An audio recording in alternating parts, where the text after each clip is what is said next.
Today is a very good day for the Minecraft Bedrock community. Welcome back. My name is Echo, and I hope you're having a great day. Today's Minecraft video, I bring you a brand new beta for Minecraft Pocket Edition, the Bedrock version, and this is a very big beta because today we have the mountain side of the caves and cliffs update. So it looks like Minecraft Java is focusing on the cave side, and Minecraft Bedrock is focusing on the mounting side. If you just want the official changelog, it is down below, but today's beta version is 1.16.220.50. Let me explain to you. Recently, we've been in beta 1.16.210. Let's say 50, 60, etc.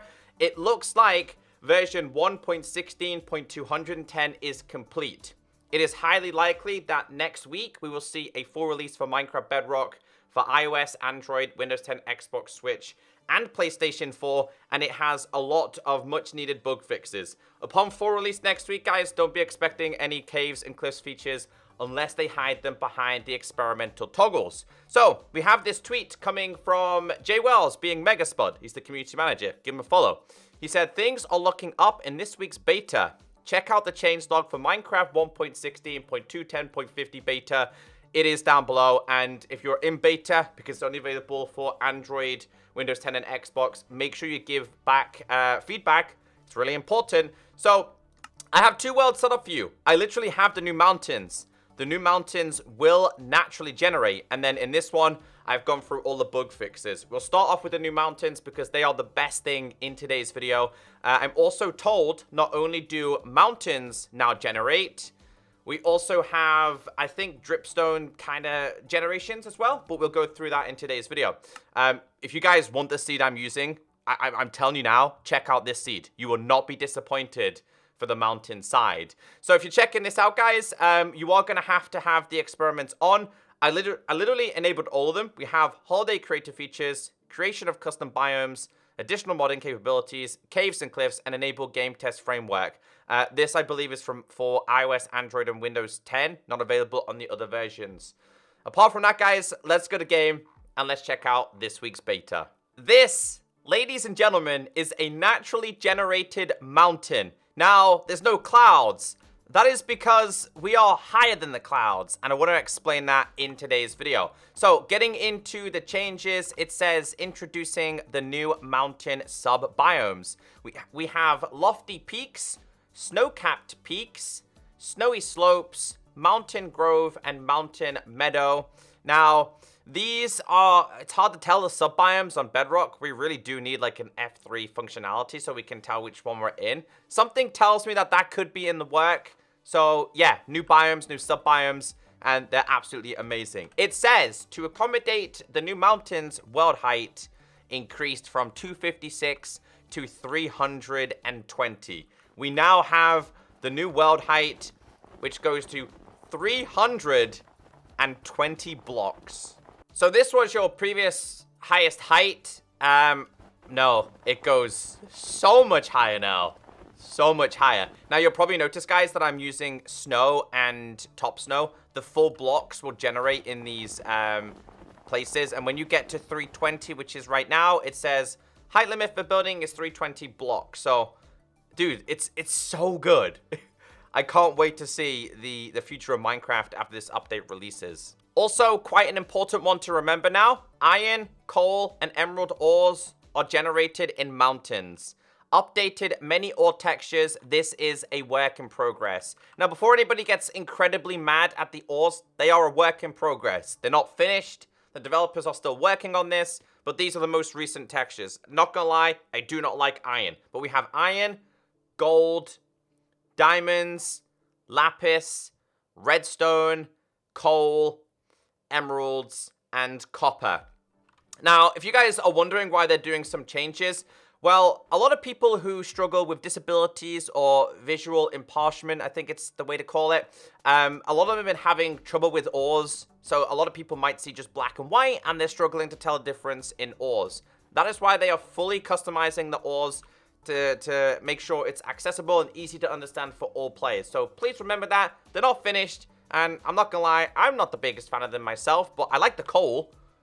But I think they still need some more improvements. Other things that we have here is moved goat spawn from extreme hills to snowy slopes, and allow rabbits to spawn in mountain groves. So you will see there's a goat. There they are. There's goats over there. And I think we had a couple of rabbits over here. So what I do want to do is literally show you guys the mountains.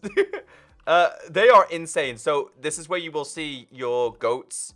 I don't know. I don't think they fixed the sounds of these yet. Let me check. Hey there, goat.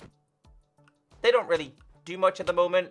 There has been some sound changes in this week's what's the name called it? Snapshot there, beta.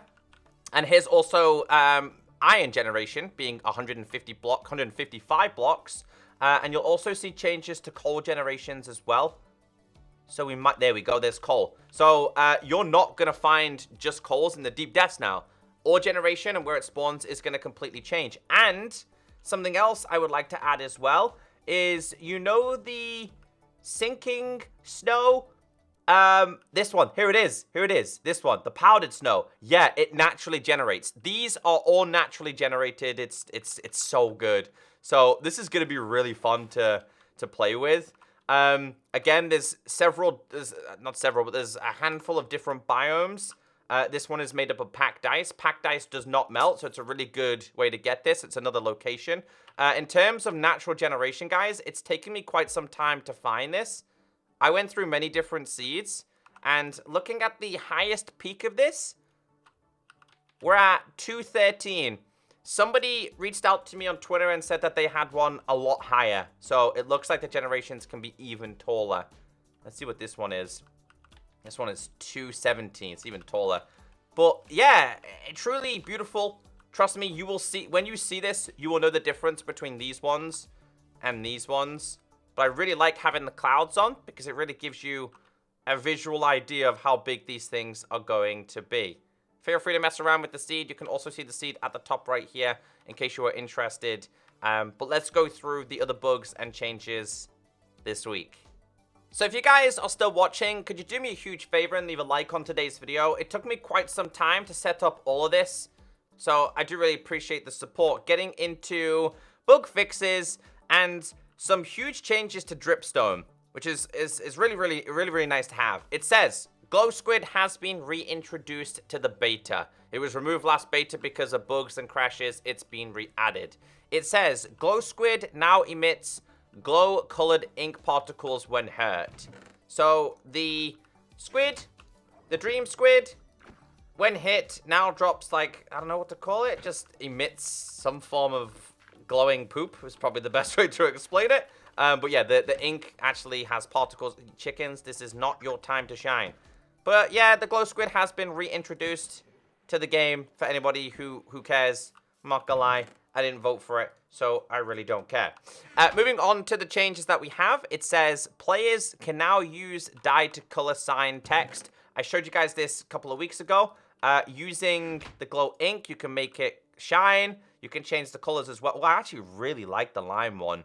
It's just a lot easier instead of using like the text, like, you know, the custom commands to do it. Their weird symbol for that. So this has been added. Again, re-added rather than a new feature, but it's been introduced. So something else introduced is item frame and item frame. There's still some bugs going on with this. So if we type in item frame, we have two variations. We have a glowing one and an ordinary one. Whenever I place down this and we pick block it, it's classed as an, like if we froze on the floor, all of them on the floor. And then we put this down. Now, what am I doing? That's not what I want to do. Put this there, then throw it on the floor, and this one, and we pick block it. It gives us an ordinary item frame, so it's slightly broken, which explains why if we put this in the glowing one, and this one, and this one, and we do /time set night, it doesn't glow. It's meant to glow, but you can see here that this item frame is slightly more brighter than, no, it's not. I'm lying to you guys. So it doesn't work the way it does on Java. I really hope that they change that. Dripstone fixes, and there's a lot of them. It says, placing pointed dripstone blocks in water no longer results in water being removed. So the pointed dripstone also has new sound effects, by the way. It also does not remove water. basically not classing this as a full block, but this comes with some really big changes this week. It says, when hanging pointed dripstone start falling, their position now has the correct offset. So what would happen is this would go way offset and probably fall about here. When this is broken, I'll show you guys here. The position it falls is absolutely perfect. It's not slightly off, so that's been fixed. It says, tweaked the visual shape of pointed dripstone to match Java. Crouching while placing dripstone prevents the opposing stalactite and stalagmite merging. So these two, if we were to do this and this, they would merge. If you don't want them to merge, you crouch and place. And as you guys can see, there's a gap there. And this one's already producing water as well, which we will get into this one a little bit further down there because they have fixed that. It says, standing on a stalagmite and jumping will cause half a heart of fall damage. So if we were to stand on this, and / game mode S, and to jump, you will take half a heart. Now, it doesn't matter if you use a bigger one. The damage is still the exact same. Pointed dripstone now has the correct hitbox. Pointed dripstone blocks are no longer destroyed by flowing lava. So if we were to grab this, break this, come on, place it back, flowing lava is not going to get rid of this. So that's also been fixed. Pointed dripstone now has the correct size and rotation when in hand. So it's the right, although it looks really weird, I'm not gonna lie, in your hand. Still looks really weird. Not a big fan of how it looks in my hand, but anyway. Stalactite death message no longer ending with a dot. So if you die by this, it's not like you were killed by stalagmite dot. It says, falling stalactites now deal correct fall damage. Pointed dripstone drips only lava in the nether, so it's not going to drip. Ah, see, people aren't stupid. They were using it to drop water in cauldrons, I imagine. So if this was coming from the other side, like, let me show you guys. This can obviously drop water and lava. As I showed you guys over there, it's not going to drop the lava anymore. You guys are really sneaky. I love that. It says, being killed by dripstone now displays correct death message. Correct sounds are now played for dripstone and pointed dripstone blocks. Added large dripstone feature for dripstone cave biome. So there's likely a dripstone biome somewhere down here. It says, clusters of pointed dripstone columns in the ceiling and on the floor of the caves are placed. Let me read that again. Clusters of pointed dripstone columns in the ceiling and on the floors of caves are placed out during world gen. So I think pointed dripstone now naturally generates in your world, but we don't have the new type of biomes yet. Cauldrons can now fill up with water or lava when below stalactites that are dripping one of those liquids. So I set up both of these. The water one hasn't been working, but the lava one has. So as long as there's lava or water, it now has a chance to do this. It drops water, but it's just incredibly slow compared to that one. This next one, throwing a trident on a pointed dripstone block now breaks it. So, trident. Throw it at this. It breaks it and it falls. Did it not do that previously? I thought it did.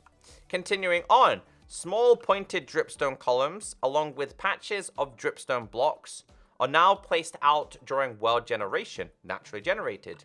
Added dripstone, it can be crafted from 4 dripstones. So, pointed dripstones. So, these inside of here, shapeless, by the way, as you can do any parts, will now produce this block for decoration purposes. Which, also, that being said, what happens if we do this?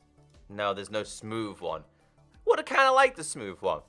Performance and stability. Here it is. Fixed several crashes that occur during gameplay. So you know when you just play Minecraft and your game just crashes and you're like, wait, what? Yeah, they fixed some of those issues for some devices. Fixed a crash that could occur when trying to rename a map on Anvil while having its second slot occupied. General fixes and changes. Powdered snow can no longer be placed in position that already contains other blocks, such as fence posts / iron bars. Glow signs are no longer unlit on DX11 and mobile platforms. Actors no longer allow self-selection with cheats disabled. Projectiles now pass through structure void blocks. Zombie Zombie Villager, Husk, Pillager, Vindicator, use correct, Bone to attach shields, mobs that pick up shields, now place it to their offhand. So just to explain this one, when people using dispensers with shields and putting them on mobs, it looked incredibly broken. It was kind of like through its neck. So they've kind of fixed the positioning of that. So yeah, it was about time, to be honest. A lot of people were complaining about that one. Moving on, visitors now drop inventory on death. So if your friends join and they're visitors and they've got things on them and you're like, yo, get out, but you still want their stuff, yeah, their stuff will drop. It says, improved placement rules for placing blocks on sides of stairs. Slow, I think it's meant to say snow and top snow block. Controllers are now able to select the button mode toggle in the advanced settings NPC screen in Jurassic World Pack. I butchered that on signs. My bad, I was in a rush. Marketplace changes. Feel free to read the changelog if you're interested. It's down below. Accessibility. Enabled screen narration with touch input on the new achievement screen. Fixed a bug where text-to-speech read the wrong text while using VR. Villagers are no longer able to go through walls to sleep in a bed if the bed is adjacent to them. Technical fixes and changes, read the change log. But I want to go through these because there's quite a few technical changes. It says updated blocks, shorthand helpers to be camel case. Updated block shorthand to only include vanilla blocks. Added blocks dot get to fetch a block return null if it doesn't exist. Added block states to enumerate all block states. Added set state to block to update its block state. Added block pos class. Added item stack class game test module. Added tags to enumerate and build in tags. Updated all methods that took XYZ positions to take block position. Exposed padding when registering game testing. Fixed issue where previous failed game test markers still show up in new worlds. And then there's been even more changes here. Again, feel free to read the changelog down below. And there's a lot of changes, like I said, in this week's beta. It's a pretty good one. Obviously, the best thing being mountains. And you can see I was getting lazy towards the end of this. It says change low. And I butchered that one as well. So I believe Dripstone, pointed Dripstone, now naturally generates. I'll do a little bit of traveling and see if I can find it, but don't count on that.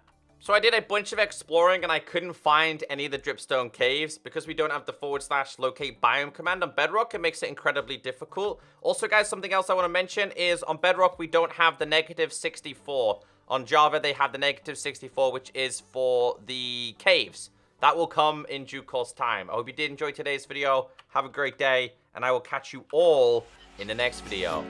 Bye-bye.